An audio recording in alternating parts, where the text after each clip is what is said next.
we wrote an article in 2012 in the journal IRB to try and develop a global incentives database to try to get a sense of what people are paying participants in different studies, locally, globally. And now we're in 2023 and we haven't made much progress in that time in terms of kind of finding out what people are paying participants in research, and even kind of trying to look at that today in the presentations and throughout the Institute. It's not always something that is presented by people here, you know, in the oral presentations and also in manuscripts, in publications. And at times, I've had colleagues who are reviewing manuscripts, and one question that they've asked is, hey, what did you pay people who participated in your research? And our response at one time was, I'm not sure what we paid people. So it's not something that's really given a priority in research. And I kind of think of it as the last frontier, the unknown frontier in research is, what do we pay people who participate? Yeah. And it's not easy to find a place of where to get this information other than right now just asking those who've done similar work, right? Especially if you're doing it internationally, you kind of have to rely at times on those who are doing the work on the ground to make those decisions. But it's good also to know, are you going to be paying them $1, $100, $1,000, $10,000? Like, what is the range of what you might be paying the people? Or as it relates to like the hourly, local hourly wage, local daily wage. Put it in that kind of context, then helps us sort of normalize it across one dinner, cultures. 1 gallon of milk. Right. You know, different things. Yeah. So thank you. And here you can see a potential kind of study, something a study participant might see if they go into a clinic for kind of routine healthcare. And they could see a flyer on the wall about an early HIV cure related research study. And they might read the text and say, what's in it for me? Obviously, one altruistic idea is the prospect of identifying an eventual HIV cure.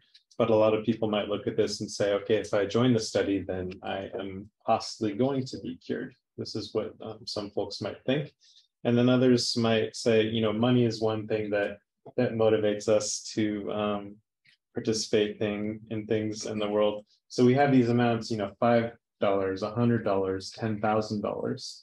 But there's also the other attributes of a study. You know, is it 1 visit? Is it 5 visits? Is it a 2-year duration? What's the study risk? These are all the things that kind of come into play. But right now, if we're looking at the payment amounts, we have no idea what might be appropriate to pay people, because we have our norms. We know like what my colleague is paying people. We know what I paid people in the past, but how do we know if that's correct? We don't really know if that's correct. See? Well, I mean, one of the things that's really important that people are talking a lot about these days is underpayments.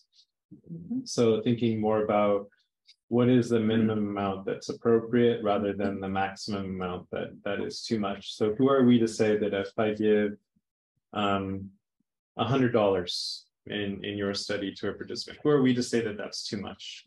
Who are we to say that $1,000 is too much for a study that is low risk? Who are we to say? If we have unlimited amount of money, is that appropriate? We're paying the PI, you know, $350,000 is $1,000 for the person that's giving us the study data. Is that okay? And what about $1? Is $1 okay? And if it's not, why do we think it's not okay?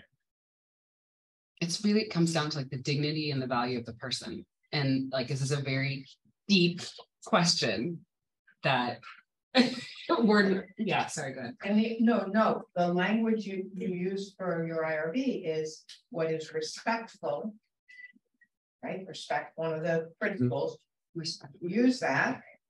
And what's respectful for someone who's donating their time, their body, their emotions, their expertise, right? Their lived experience, expertise. Yeah, no, it's great. I know that for us, you know, in the Bay Area, we did have to do it the first thing, but which is what is everybody else paying? Right? Yeah. Because the word on the street gets around, and so it's like we're competing. It's sort of like it's like the free market, right? You're competing with who's going to give the best deal on the street. Yeah. Right.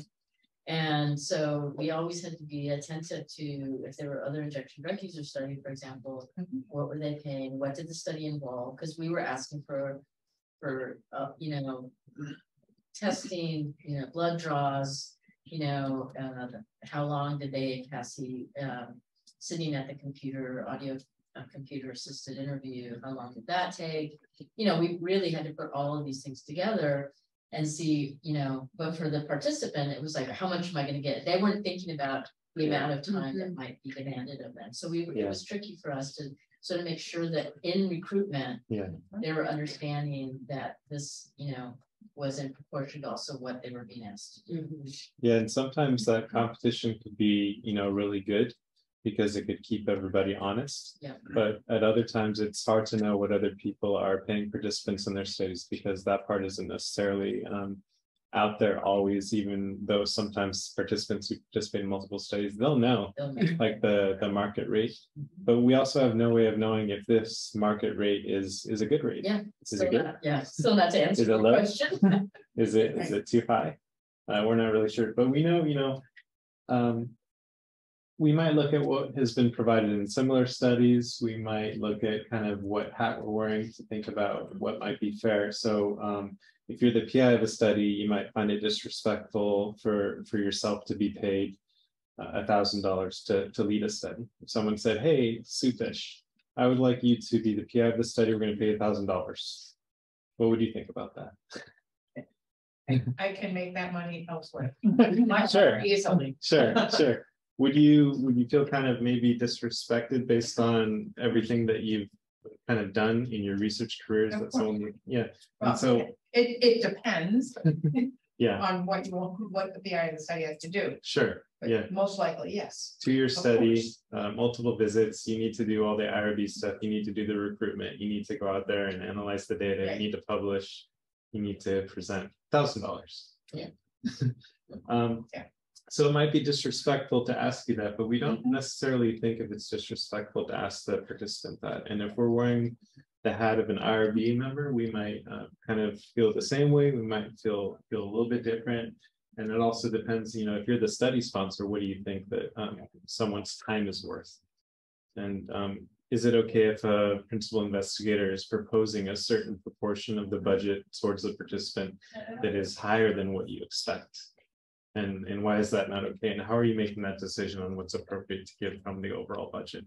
If you even give input on that, maybe the reviewers are giving input on that kind of thing.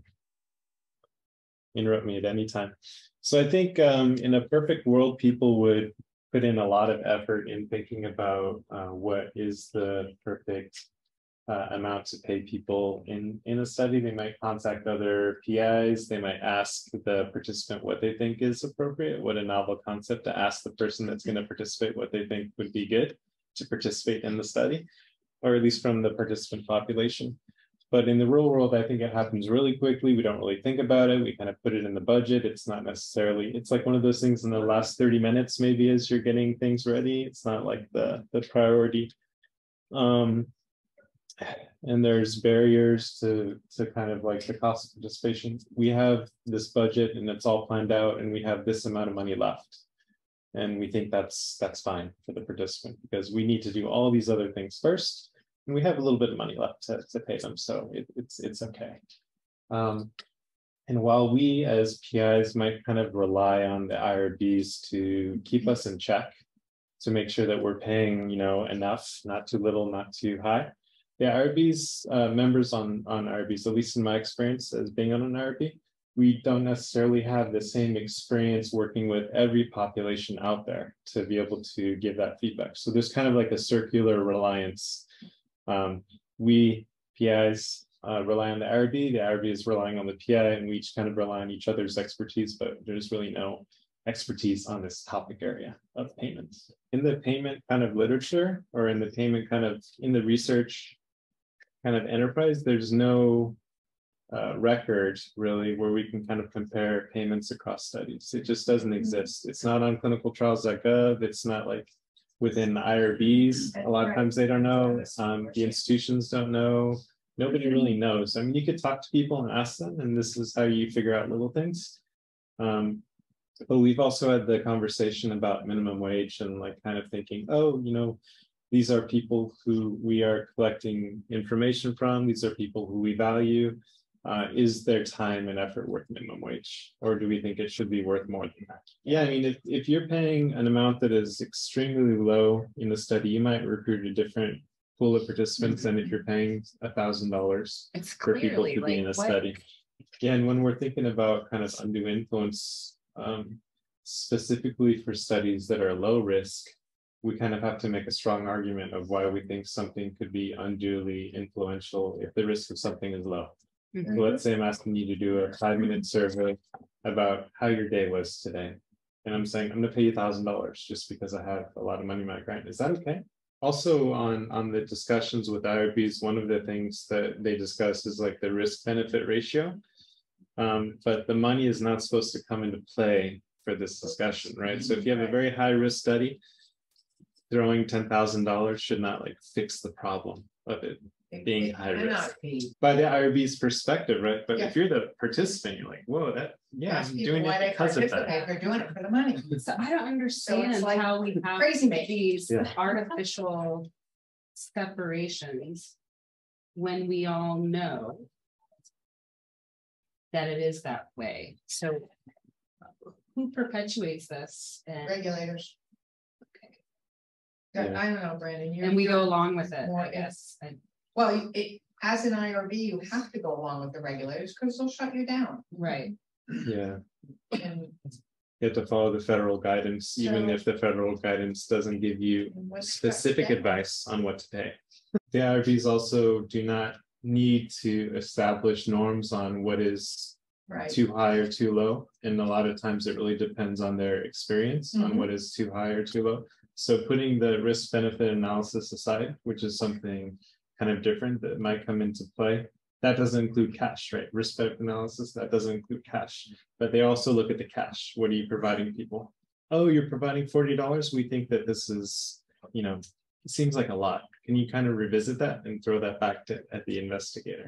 And then you're going to have to make the argument as to why you think, no, you're wrong. We need to do this. And you could push back. And then if they say, show me the data, you'd be like, well, the data doesn't exist, unfortunately. So hopefully they don't say, show me the data. Say, who's got this data these data that can help me justify this? And unfortunately, on nowadays on clinicaltrials.gov, because of the final rule for all clinical trials and clinical studies that are done, if you scroll all the way to the bottom, or if you go to regulations.gov, but if you go to clinicaltrials.gov for a particular study, scroll all the way to the bottom, you could pull up the informed consent, and you could actually find, at least in that version of consent that they have, what they pay people in their study. Right. If it's in the consent, which it should be. So this is one place, but you have to do a lot of data mining to kind of get that information, which is what we're actually trying to do right now. Yeah, and that comes into play here because you're talking a little bit about like compensation for times and burdens. There's also like reimbursement for childcare, for daycare, for transportation, for meals. You're coming here and you're missing a meal. Okay, let me do all this stuff. And then there's incentives, which is what I'm most interested in, because this is like the carrot that we're holding at the beginning of study. Join the study and we'll give you this amount of money. And I think this is the most ethically problematic because reimbursing people for any expenses that they've had, that makes sense. Who's going to argue against that? You're participating in the study, we should reimburse you if you have expenses. And also compensating for times and burdens, we should compensate you, you're participating. And then this is the one that's a little more kind of iffy with the money. Yeah, there are some places and some countries that have very specific regulations. You have to pay only this amount, or you can't pay any amount at all for research participation. I think the US is unique in that we just have no idea of what to pay people, and no real rules on what to pay people. We have norms, institutional norms. But we don't. We have, the Belmont report, right, which says don't pay too much, don't pay, excessive, but we don't know what that means. What is excessive? What is too much? We don't really understand that. We could have research. If you want to get paid to sleep, maybe some of you want to get paid to sleep after the institute. There's a few studies that were paying like $17,000 just for a sleep study where you have to stay overnight, but really depending on your situation, only certain people are going to be able to participate in that, right? So it really depends. There's no federal regulations that really address participant payment specifically in terms of giving you guidance. So that's, enough said. I'm just going to scroll over this stuff because you'll get the slides. So these are just more regulations. Try not to make the payment so high in that it kind of creates an undue influence, which we talked about, to participate in research. But I think there are some problems with that in terms of risk. So when does something become kind of unduly influential? If the risk is marginal or no risk, is it bad to pay someone $100, $1,000, $10,000, $100,000? When is it bad? Yeah. Or is it okay? Because we're always thinking about the bottom line, but not, at the top. And Sue, you brought this up, which is really important. So what is coercion and what is undue influence? Most people that I talk with kind of think about payment, and they talk about payment as being like coercive, but really there's probably a few examples where payment can be coercive. Maybe if you're thinking about like a study in a jail setting, something like that, and you're like, okay, I'm going to recruit you for the study. We're going to pay you $1,000, and if you don't participate, there will be consequences by me being the jail warden. But I think there's few examples where payment by itself can be coercive. Sometimes you could think of it as being unduly influential. If there's a study of kind of high risk, and I can give you an off-the-wall example. If I ask one of you to donate your eye for a study, and I'm going to pay you, $10,000, will you join the study? Just one eye. This was brought up in the previous institute, I think, by Pete Davidson, where he asked people who are housing insecure if they would do this, and many people said yes. Yeah. So we also have to think about the participants that would say yes or who would say no. But luckily, most IRBs, I would believe, would not approve such a study for an eye donation study for a healthy working eye. Even in our group, if I'm going to ask everyone at this table, hey, I have a car outside. I want you to drive around with me in my car outside, but you're going to be in the trunk for an hour, and I'm going to pay you $10,000. Are you willing to do that? I might say yes. I might be willing to do that myself, but it also depends on like your risk tolerance, the heat, everything else, your salary. Okay, so we got 20 minutes left. So this is an example of how payment is kind of discussed at a Ivy League institution where I took this from. And I got permission to use it, but not to use their name. So the only time that payment was discussed or kind of evaluated within that IRB was at this point right here with the big red arrow.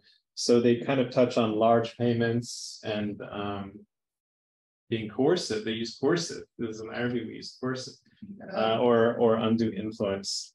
So if we're thinking about the phrase kind of like IRBs often use, which is protection of human subjects, we might also consider protection from exploitation by the research enterprise, particularly given all the history that we've had in research, a lot of which Lisa Lee kind of covered, I think yesterday with Cutler as an example. Yeah. Can I ask a question about the items there? Because they say that this payment should not be contingent upon completion of the study. And that's something that it's done often, I think. Like you get payments by the visits that you complete. So your payment in a way is proportional. It's contingent, part of the payment is contingent upon doing all the phases of the study. Yeah, I think that is very particular for this IRB because, for example, in my IRB, if someone proposes in their research proposal and consent that at each step you get a payment amount for completing that study visit, then you don't necessarily have to go to the very end to get like the big carrot at the end of the study. So I think this is kind of special to this Ivy League university. So, well, the concept is that you can't withhold the payment for each for what should be each individual visit. Mhm. You can't withhold it if they don't, you can't prevent them from being paid for what they've already done if they choose to withdraw.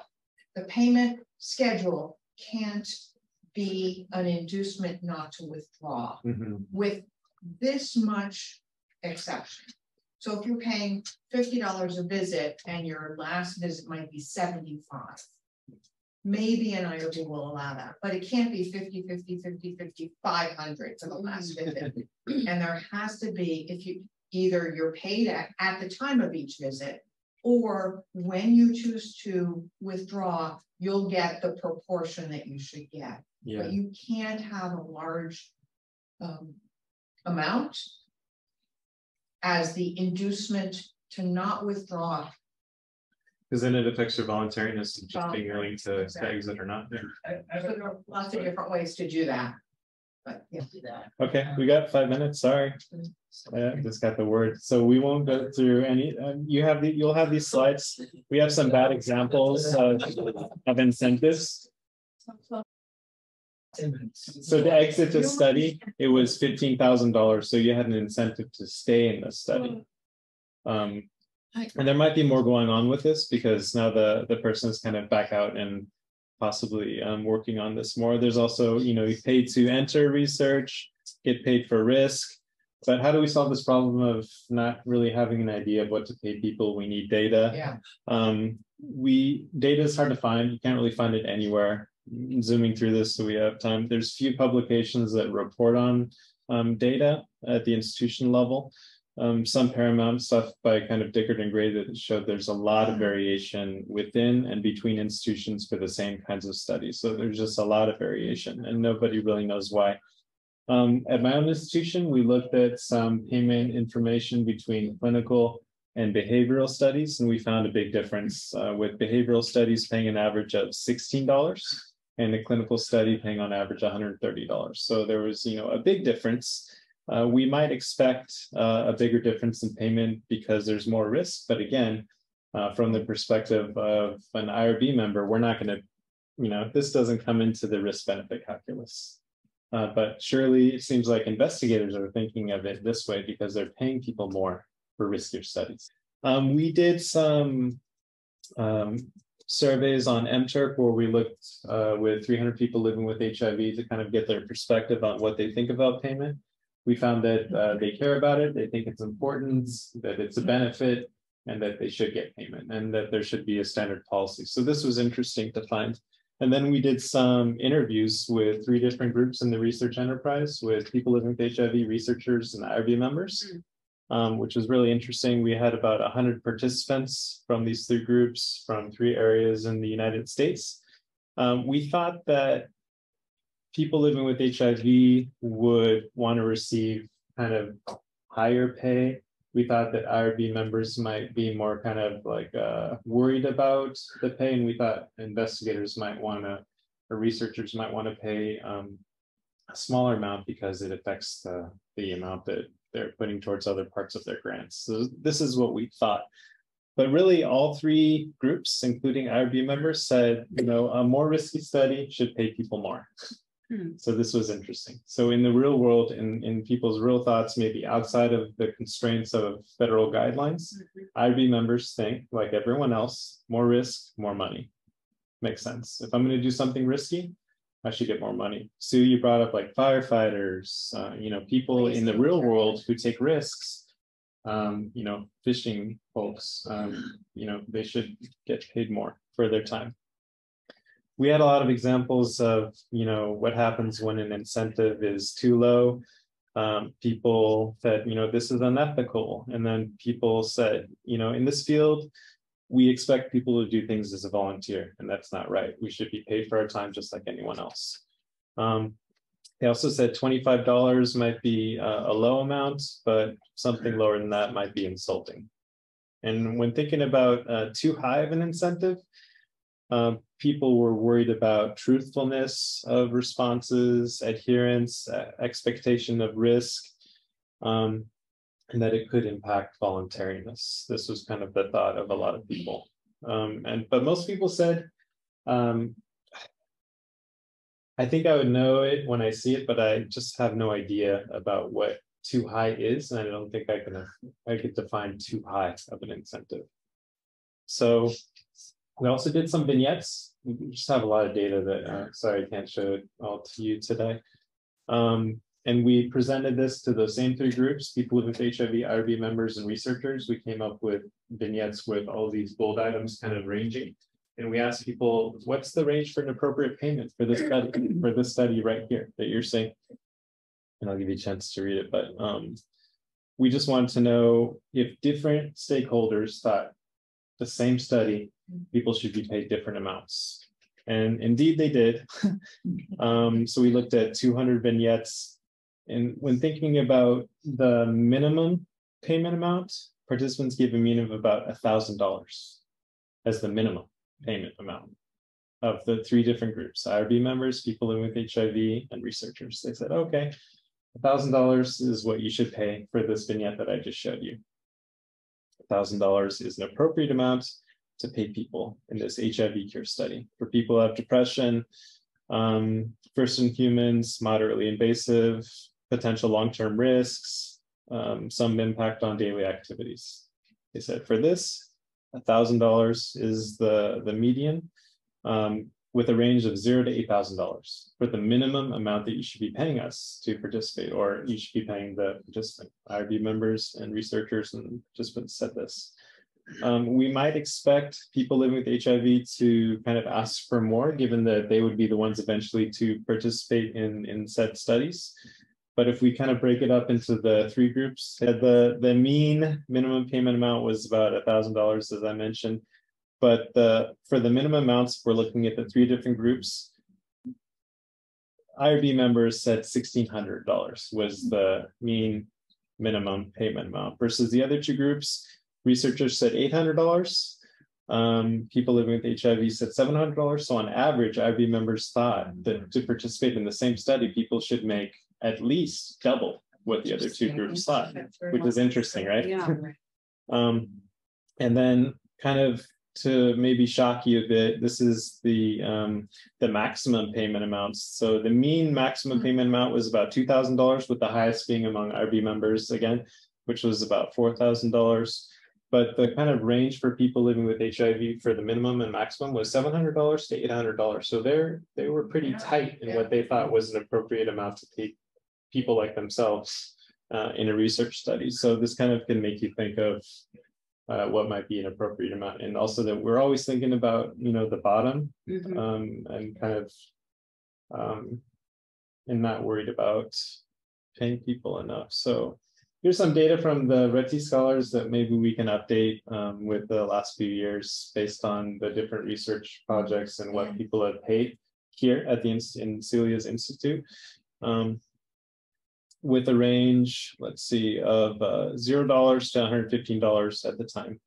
And studies in the US paying significantly more than those studies that were done abroad, with a lot of intricacies that exist. So since we have less than 5 minutes, I think we have 2 minutes. I won't go over this stuff, but there's a lot of important things. You could look at the references that are on the Google Drive, but yeah, that's it. There is a list of intramural research procedures done by the NIH that is published. So for a blood draw, you should pay this much. For this, you should pay this much. But in terms of, I think, what you're asking, there's really no data out there to say, hey, I'm going to do this kind of study. Where do I look to find what is an appropriate amount to pay someone? If we have at least the knowledge of what is being paid at this moment, that could be a starting point for us to have the discussion. But based on the data that I showed today, I think we're very worried about excessive, but we really need to be more worried about paying people enough and respecting their time and giving them enough money.